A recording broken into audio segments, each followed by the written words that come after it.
Hello everybody, in this tutorial I'll show you how to get nails easily in 7 days to die. This is going to be especially useful for crafting all of these things that you can see here. And to begin, first of all, we'll need to have a forge crafted, unlocked and placed down. Go ahead and open it, and we'll need some fuel to power the forge.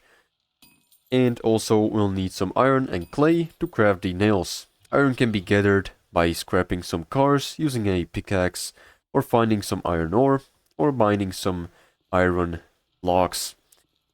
Nextly, the clay can be found by just mining up dirt, just like it is, from the surface or beneath.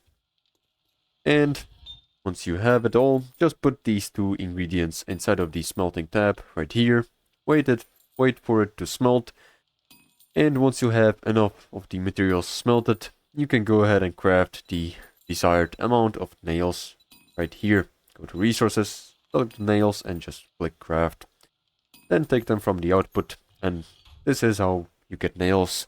Make sure to like and subscribe if you found this helpful, and see you in the next one.